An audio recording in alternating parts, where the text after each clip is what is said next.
Boa noite, gente. Boa noite, quem falou? Lívia. Oi, Lívia. Ô Lívia. Oi, Sabrina. Lívia, você vinha aqui para eu assinar os documentos e você deixou para amanhã? Deixei. Tá. Amanhã, na hora do almoço, eu levo aí. Eu vou à rua. Se eu estiver na rua ainda, às 9 horas, quando vocês abrirem, eu passo lá. Tá? Tá, beleza. Tá bom. Falou. Obrigada.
Senhor Jesus, é com muita alegria que iniciamos a nossa reunião da noite de hoje e somos capazes de, nas asas das vibrações musicais, nós percebermos a presença de todos os corações que estão juntos conosco neste momento.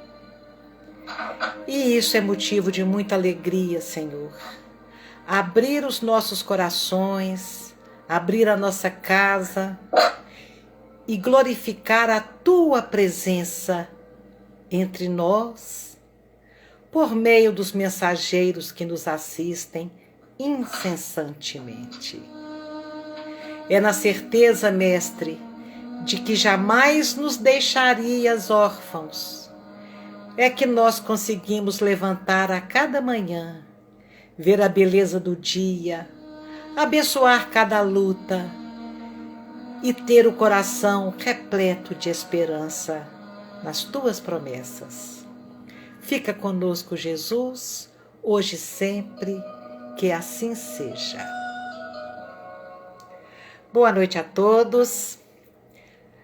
Eu vou hoje falar sobre um tema espinhoso e, ao mesmo tempo, que responde uma pergunta de muita gente angustiada.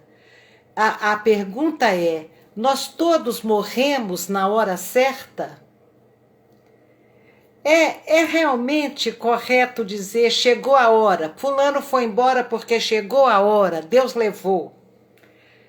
Isso é uma frase, né? Deus levou, ninguém morre de véspera. É uma frase popular fazendo referência ao fato de que ninguém desencarna antes que chegue o seu dia. Ninguém desencarna antes que chegue o seu dia? Essa é uma ilusão piedosa. Na realidade, a grande maioria de nós desencarna antes do dia. Mas não comecem a pensar agora, nossa, então isso significa que eu poderia ter evitado a morte do meu filho, do meu pai, do meu marido, do meu esposo, da minha esposa, dos meus amigos. Não. O detalhe importantíssimo que fecha este raciocínio de que a grande maioria de nós desencarna antes da hora, o detalhe eu trago ao final. Então vamos começar aqui trazendo as considerações do livro Missionários da Luz, que trata deste tema, né, do retorno à vida espiritual. Então existia lá no Ministério da Reencarnação, porque lá também tem ministério, com ministros, chamam ministros o coordenador geral de cada ministério. Então lá no Ministério da Reencarnação, tem um espírito trabalhador da casa que se chama Manassés. E ele estava ajudando um amigo a reencarnar, e esse amigo pergunta para ele: qual a média de tempo que foi dado para o meu corpo? E Manassés fala: 70 anos no mínimo. Aproveite essa dádiva e não volte aqui antes deste tempo. Chegue aqui como um completista. O que é completista? São aqueles raros espíritos que foram capazes de aproveitar todas as oportunidades construtivas que a reencarnação ofereceu.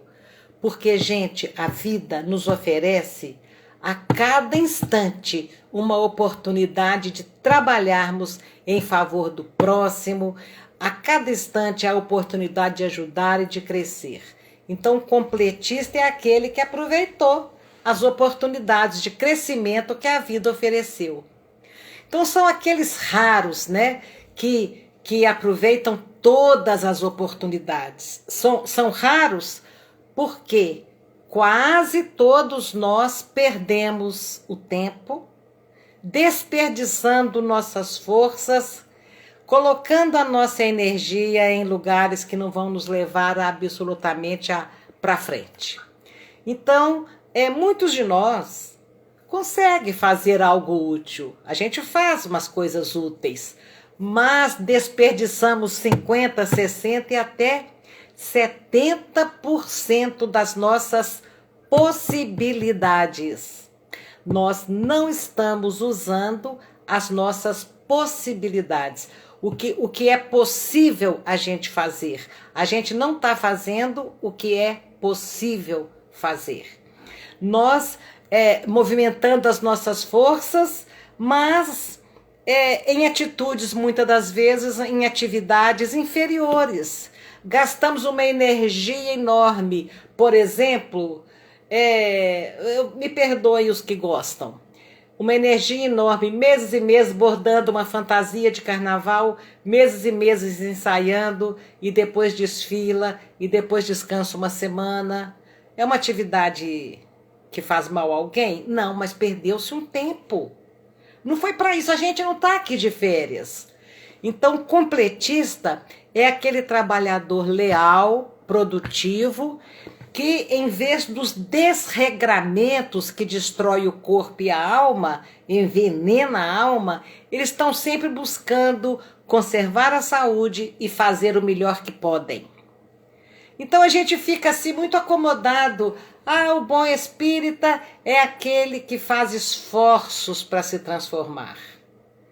É aquele que faz esforços para se transformar. E entra e sai, vai se esforçando e não vai se transformando. Entra de uma vida e sai de uma vida só esforçando, mas sem realmente obter resultados possíveis.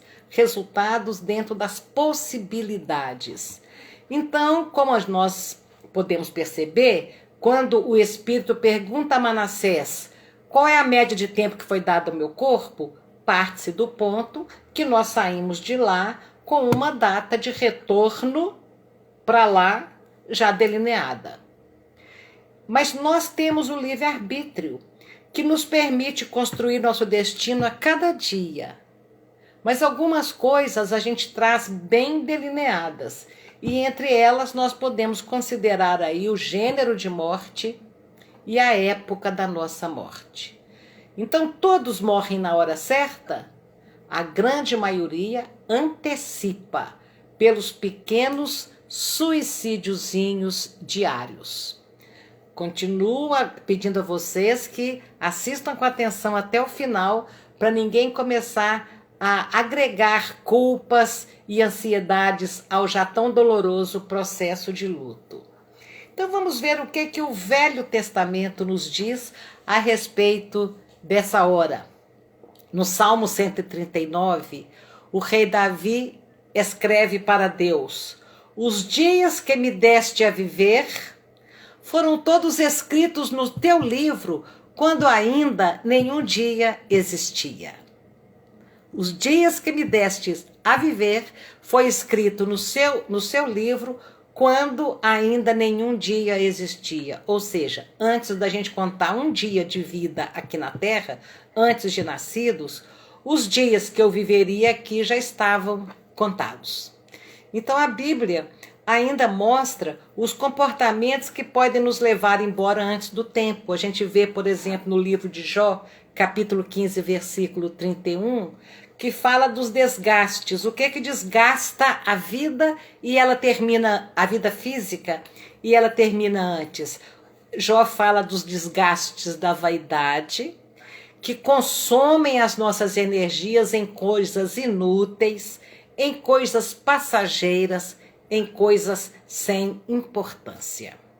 O rei Davi volta no outro salmo, número 55, versículo 26, dizendo que os sanguinários vivem só a metade do seu tempo. Quer dizer, as pessoas extremamente violentas estão aí, de uma certa forma, queimando o combustível de vida antes da hora, né? O rei Davi diz que eles vivem a metade do tempo.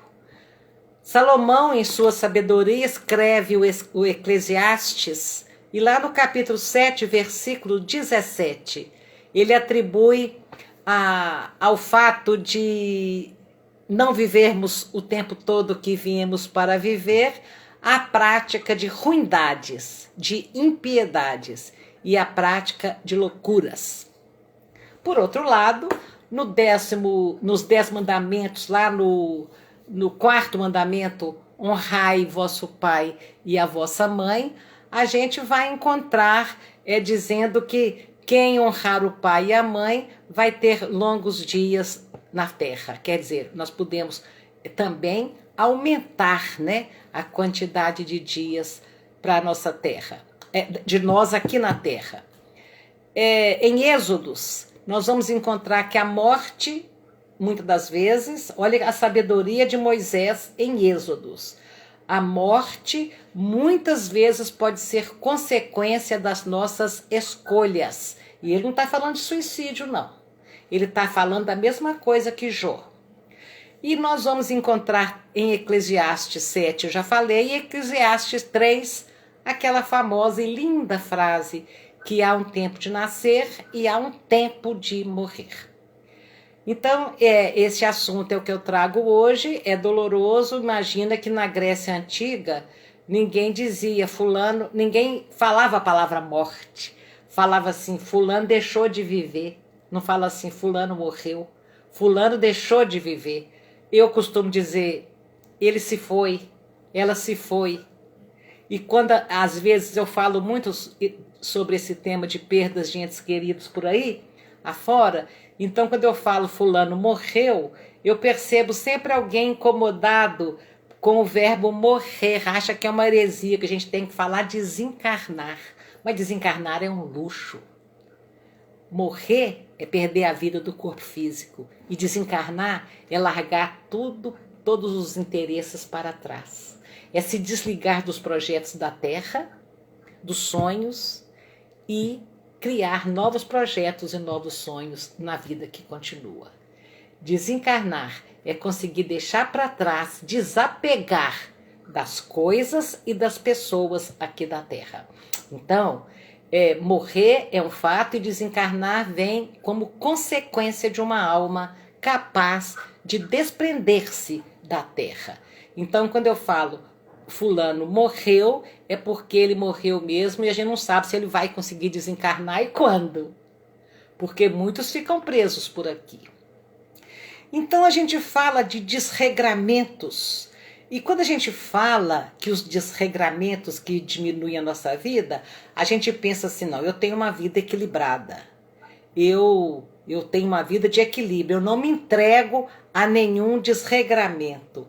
Então isso é bom a gente ter uma consciência disso, porque os desregramentos aos quais nos entregamos, eles complicam os nossos caminhos evolutivos.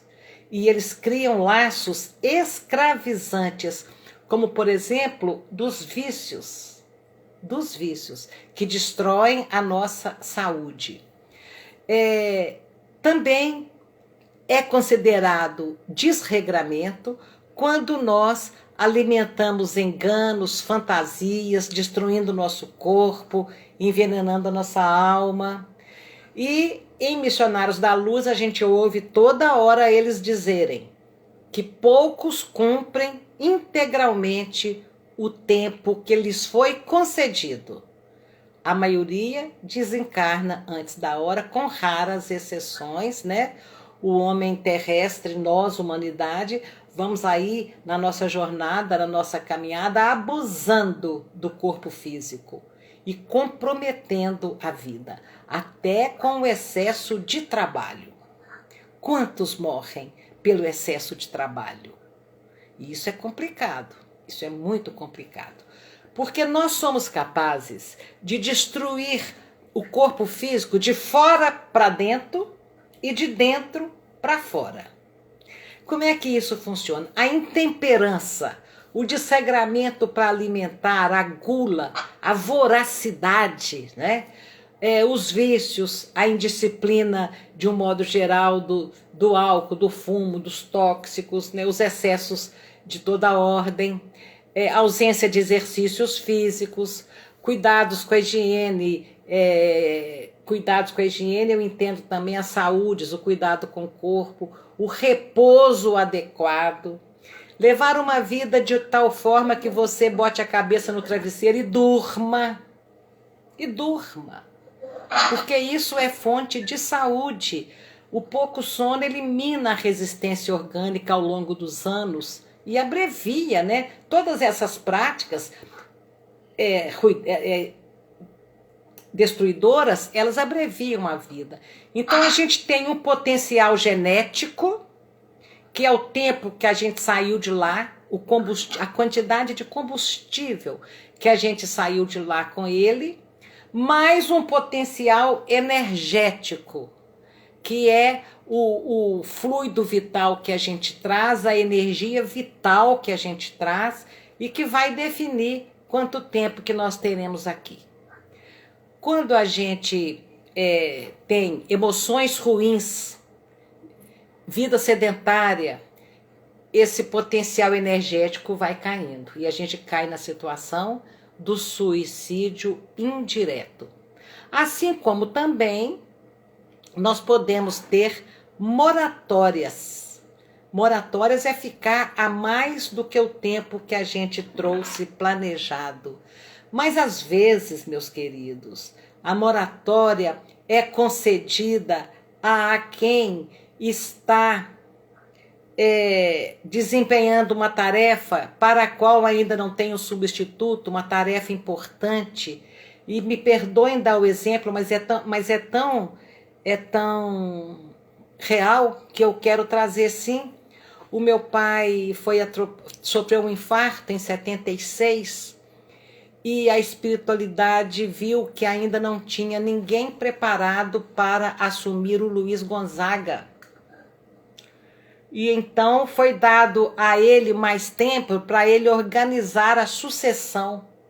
E ele tem essa moratória de 3 anos, porque ele tinha 66 anos, ele não imaginava uma sucessão, ele tinha 66 anos. Então, ele tem essa moratória em 76 e desencarna por acidente em 79. Esperaram moratória por causa do serviço, porque não tinha preparado ainda o substituto. E não pensem em vocês, oba, eu não vou arrumar ninguém para me substituir, não, para ver se eu fico aqui bastante tempo. A coisa não funciona dessa forma. A moratória pode ser também porque a pessoa está desempenhando um papel bom e mesmo que tenha gente, ela está desempenhando, está sendo produtiva, ela pode ficar. Mas isso não significa que todo mundo que está desempenhando um bom papel vai ter moratória. Não significa. Porque nada do que eu estou dizendo aqui é uma matemática de 2 mais 2. Nós estamos falando de individualidades. Nós estamos falando de vida humana. Nós estamos falando de justiça de Deus, que caprichosamente cuida de cada um de nós individualmente, não tendo uma lei massificadora que hermeticamente fecha todos os nossos destinos, quais fantoches de palha na mão do destino. Isso não funciona. Não é assim que funciona. Mas nós podemos ter moratórias que prolongam o sofrimento. Quando a dor vem e a gente ainda não aprendeu com ela o que tinha que aprender, então a gente fica mais naquele processo até conseguir aprender e depois pode sair liberto e ir embora. Às vezes a gente vê um paciente no CTI, um paciente terminal, considerado terminal, por um tempo mais longo do que o esperado, né? E por vezes acontece até surgir para o espírito, olha que coisa interessante, o paciente fica terminal, fica mais tempo do que o esperado, até surgir naquele espírito, aquele estado de espírito em que a morte deixa de ser assustadora para se tornar esperança. Isso é lindo. Isso é lindo. Fica em coma, fica doente, fica prolongando aquele estado ali, até a morte deixar de ser assustadora e ser uma esperança. E é isso que acontece a maior parte das vezes, de maneira que quando nós temos esta oportunidade de estarmos nos preparando para deixar o corpo físico, né? Isso é uma bênção muito grande para quem vai e para quem fica. E às vezes nós ficamos em débito de 10 anos. Nós conseguimos, por meio dos desregramentos, encurtarem a nossa estada por 10 anos. Aí você volta e vive só 10 anos. E é interessante isso. Esta é uma das causas da mortalidade na infância. Então, nós podemos também destruir o nosso corpo físico de dentro para fora. com o cultivo de maus pensamentos, pensamentos negativos, ideias infelizes, sentimentos desequilibrantes e desequilibrados, emoções ruins, como, por exemplo, inveja, ciúme, pessimismo, ódio, rancor, revolta. São essas emoções doentias que destrói o nosso corpo de dentro para fora. Richard Simonetti diz que existem pessoas, né, tão habilitadas a reagir com irritação e com agressividade sempre que são contrariados, que um dia essa pessoa implode e o coração infarta. Outros afogam o sistema imunológico do organismo, as defesas do organismo, num dilúvio de mágoa, de ressentimento, de depressão e de angústia. E isso favorece o aparecimento de tumores cancerígenos que podem reduzir a vida. Então, nós somos mais ou menos como uma bateria, movidos por uma bateria com tempo de duração. É mais ou menos o que a gente está chamando aqui de fluido vital, o combustível próprio para que nós percorramos uma viagem de 80 quilômetros ou de 80 anos, né? E esse combustível não significa que ele vai acabar no minuto exato, no segundo exato, mas em determinado tempo, em determinada época. Então, as mortes súbitas, os acidentes fatais, AVC, infartos, o espírito às vezes está indo embora dessa forma súbita, dessa forma rápida, porque ele não trouxe a necessidade também de ficar sofrendo aquele processo de depuração ali, para que a morte deixe de ser assustadora e vire esperança. Ele não precisa disso, ele já tem a esperança na vida que continua. E é exatamente, meus queridos, essa noção de imortalidade que nós trazemos, essa noção de que a vida continua estoante e bela no plano espiritual, é que faz com que a velhice seja uma carga fácil de carregar. Aparentemente, ela pode ser, nossa, o corpo vai ficando decrépito, a vida vai se extinguindo. Não. O corpo físico vai deixando de funcionar a contento para que a alma ali dentro fique cada vez mais plena, mais completa. Porque quando nós saímos do corpo físico antes da hora e tivemos uma doença mais rápida que não nos deu o tempo de depuração e etc., então nós ficamos ali presos no convívio familiar, na vida que levava aqui. Quer dizer, nós não desencarnamos. Gilberto de Menstein, um jornalista, professor, um homem inteligentíssimo e muito bondoso, ele fez um trabalho social maravilhoso na Vila Mariana, em São Paulo, tanto com projetos culturais, sociais, como realmente beneficentes. E ele escreve um livro, que eu esqueci o nome agora, sobre os 6 últimos meses da vida dele com câncer, já com um prognóstico que aquele câncer era fatal. Então ele fala uma frase muito interessante: a proximidade da morte ensina coisa que a vida não ensinou. E todo mundo sabe disso, né? A proximidade da morte pode ensinar coisas que a vida não ensina. Que a vida não ensina. E a gente já teve a oportunidade de comentar sobre isso aqui, não é?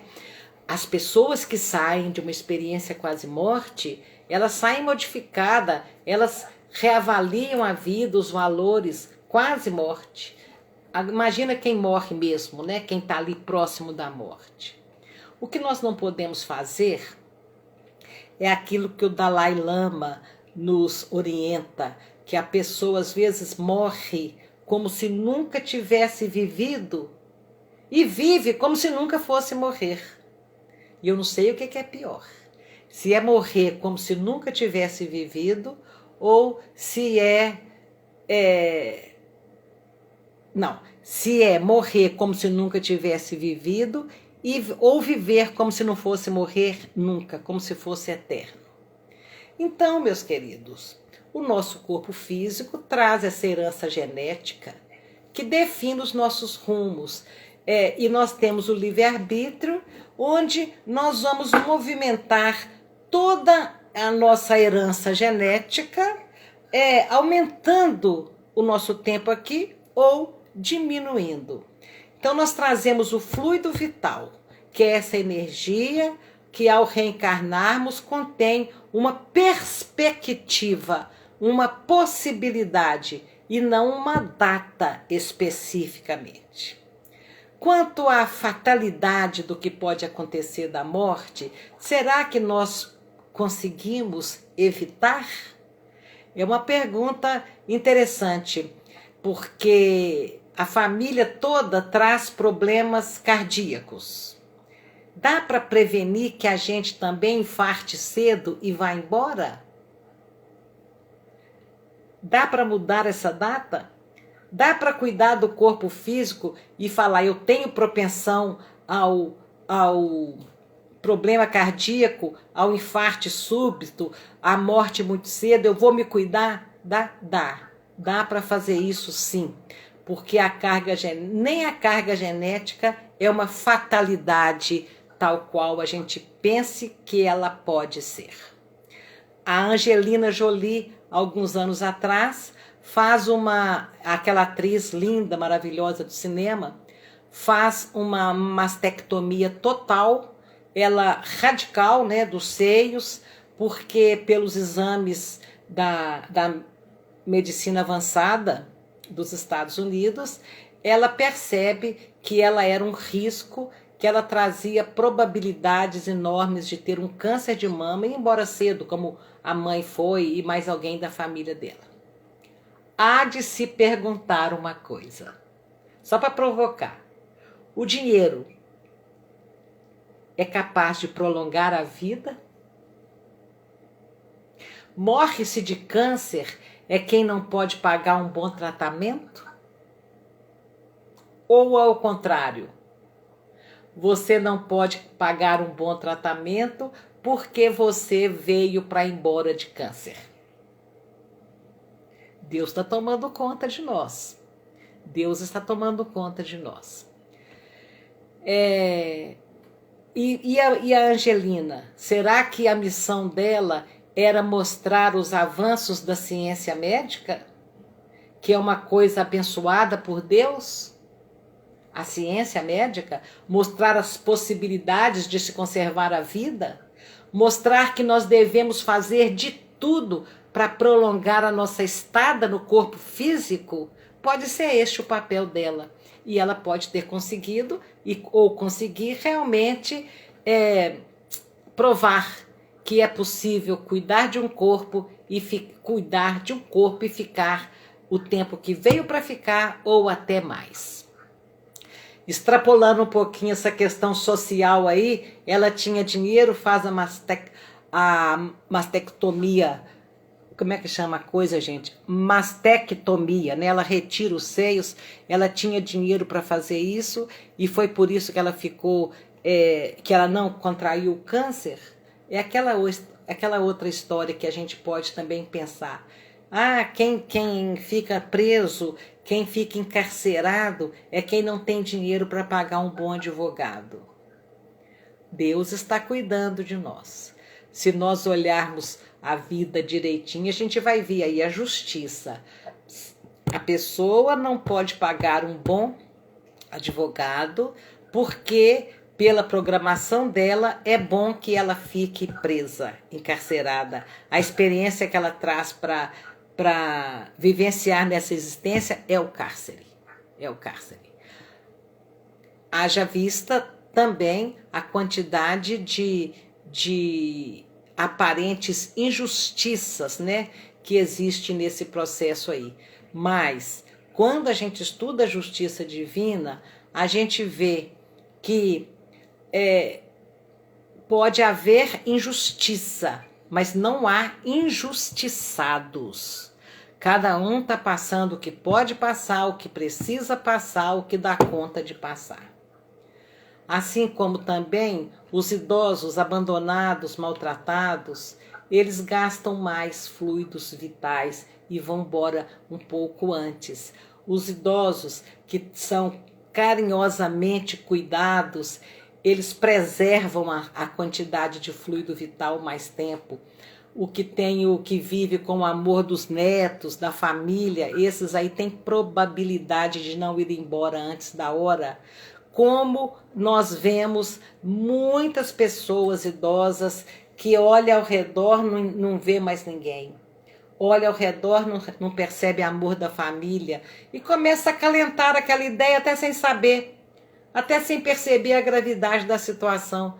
Eu já posso ir embora, eu não faço a menor falta. E acaba indo mesmo. Então, ser um completista é uma exceção no mundo. Só os que vivem, como diz lá no livro Missionários da Luz, só os que vivem na sublime arte do equilíbrio espiritual e que sabem fazer bom uso do corpo e conseguem abandonar tudo que possa distrair do caminho da realização da vontade divina. Tudo que possa distrair, quer dizer, além de ficar o tempo que veio para ficar, completista é aquele que aproveita as oportunidades, que entende a vontade de Deus e foca a vida nessa direção. E nós todos, segundo se apreende quando lemos com carinho e com atenção as entrelinhas do livro Missionários da Luz, nós percebemos que muitos de nós, podemos repetir como o Espírito que ensinou sobre isso, que nós estamos nos preparando para adquirir um dia a posição de completista. Um dia, numa outra existência. Nessa, a gente já perdeu muito tempo. Chico Xavier disse, um dia, que todos os amigos dele, sem exceção nenhuma, quando morreram, voltaram e contaram para eles, para o Chico, que não estavam satisfeitos com a própria situação e diziam que fizeram muito menos do que poderia ter feito, e diziam que desperdiçaram o tempo e lamentavam muito. E quando eles viam a quantidade de bênçãos que eles recebiam pelo pouco que fizeram, e quando eles viam a situação abençoada dos completistas lá, eles pensavam, meu Deus, se eu soubesse assim, que era desse jeito realmente, eu teria feito muito mais. Nós precisamos de pensar muito na grandeza desses princípios espirituais que regem a nossa experiência humana aqui na Terra. E antes da hora, fatalmente vai implicar em problema de adaptação, como ocorre àqueles que se matam ostensivamente.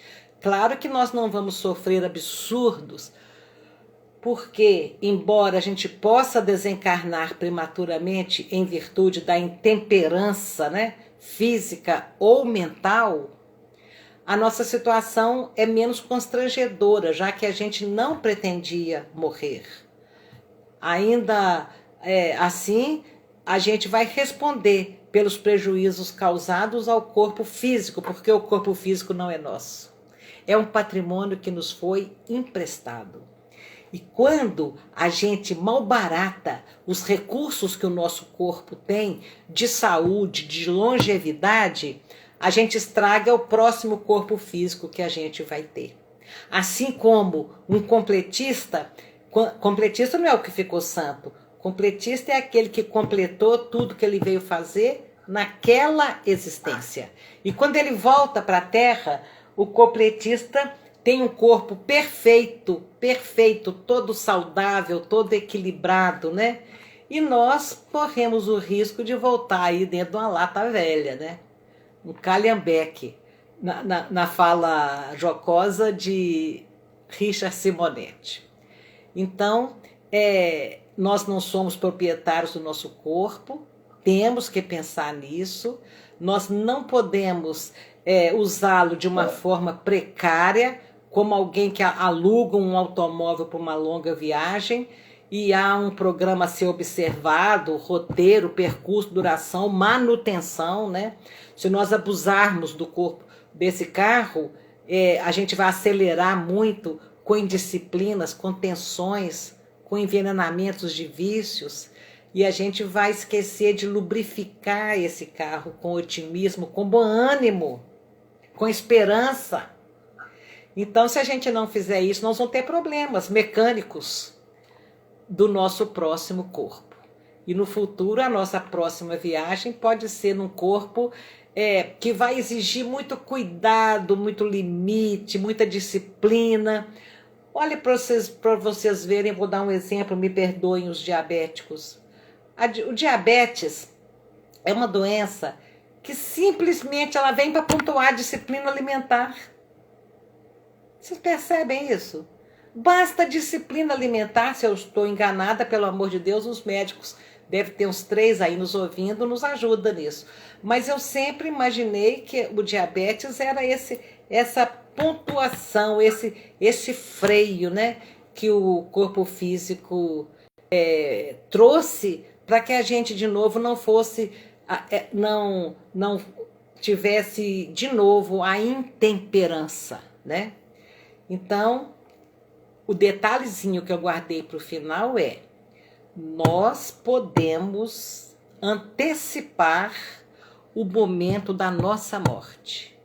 Nós antecipamos o momento da nossa morte. Ninguém antecipa o meu momento. Ninguém me atropela sem que esteja na minha hora. A medicina não falha sem que esteja na minha hora. Uma bala perdida não me alcança sem que esteja na minha hora. O vírus da Covid não pegou ninguém que não estivesse na hora e levou sem estar na hora. Essa é a certeza que nós temos na providência divina, que tudo provê e prevê. E organizar uma experiência reencarnatória, nos trazer para a Terra, é algo que dá tanto trabalho, que exige tanta demanda, que as leis da vida nos protegem para que não saiamos da existência física sem estar na hora, quando isso é causado pelos outros e não pelo mau uso do nosso livre-arbítrio.